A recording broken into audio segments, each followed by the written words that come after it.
बरेली के सड़कों पर उतरी ये फोर्स बता रही है कि बाबा ने पत्थरबाजों को बहुत सीरियस ले लिया है और उनका परमानेंट इलाज होने वाला है। घरों पर लगी ये सील बता रही है कि इनका मिट्टी में मिलना तय है। हाथों में पत्थर उठाने की सजा ऐसी होगी ये शायद इन्होंने भी नहीं सोचा होगा। लेकिन यूपी पुलिस और नगर निगम दोनों काम पर जुट गए हैं। पत्थरबाजों को चिन्हित कर उन्हें जेल भेजा जा रहा है और नगर निगम उनकी संपत्ति को चिन्हित कर उन्हें सील करने में जुट गया है। बरेली की गलियों में जिस दिन पत्थर चले थे उसी दिन बाबा का बुलडोजर तय हो गया था और अब वही हो रहा है। न सिर्फ जेल की सलाखें बल्कि घरों पर सील और बुलडोजर दोनों पत्थरबाजों का इंतजार कर रहे हैं। बरेली की सड़कों पर भारी फोर्स तैनात है।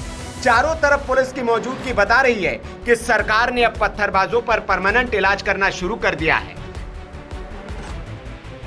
जो लोग हाथों में पत्थर उठाकर दंगे कर रहे थे अब उन्हीं के हाथों में हथकड़ी डाल दी गई है। एक एक करके आरोपियों के घरों को प्रशासन सील कर रहा है। जिन्होंने बरेली का माहौल बिगाड़ने की कोशिश की अब उनका अपना घर बचना भी मुश्किल हो गया है। बरेली विकास प्राधिकरण ने 100 से ज्यादा अवैध संपत्तियों को चिन्हित किया है।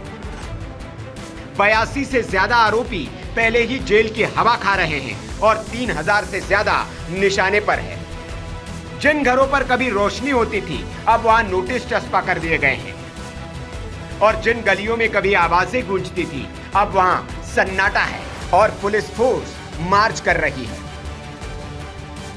परिवार वाले अब डीएम से लेकर मुख्यमंत्री योगी आदित्यनाथ तक से गुहार लगा रहे हैं कि हमारे घरों को बचा लीजिए, लेकिन सरकार का साफ संदेश है दंगाइयों पर कोई रहम नहीं। सबसे बड़ा एक्शन फरहत खान के 3 मंजिला मकान पर हुआ है, जिस मकान में मौलाना तौकीर रजा छिपा हुआ था। उसी मकान को अब बीडीए ने अवैध घोषित कर सील करने की तैयारी कर ली है। नोटिस दे दिया गया है, बिजली काट दी गई है और मकान खाली करने का आदेश जारी हो चुका है। फरहत की बेटी फिजा खान जिलाधिकारी से मिलकर रो पड़ी। उसने कहा हमारा घर बर्बाद मत कीजिए, लेकिन प्रशासन का जवाब सख्त था। कार्रवाई सबूतों और कानून के आधार पर ही होगी, किसी पर मनमानी नहीं। फिजा ने सीएम योगी से भी गुहार लगाई है, लेकिन कोई राहत मिलेगी ये मुश्किल ही है। बरेली में बीडीए की टीमें जमीन पर उतर चुकी है। मानचित्र से मेल नहीं खाने वाले निर्माणों को सील किया जा रहा है और अगर अवैध निर्माण साबित हुआ तो बुलडोजर चलाने में 1 मिनट भी नहीं लगेगा। बरेली के बवालियों के लिए जेल, सील और बुलडोजर, यही है योगी का 3 स्तरीय मॉडल।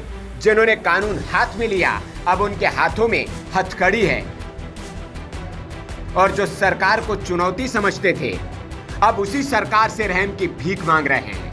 हाथ जोड़कर थाने के बाहर खड़ी ये भीड़ इस बात का सबूत है। बरेली में पत्थर चलाने वालों का खेल अब खत्म हो चुका है।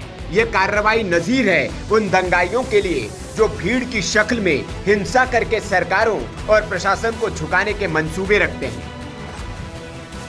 अब यूपी में पत्थरबाजों का बाबा स्टाइल में इलाज हो रहा है। जेल, सील और बुलडोजर, यही है दंगाइयों की कहानी। Bureau report, VK news. VK news, राष्ट्र के नाम।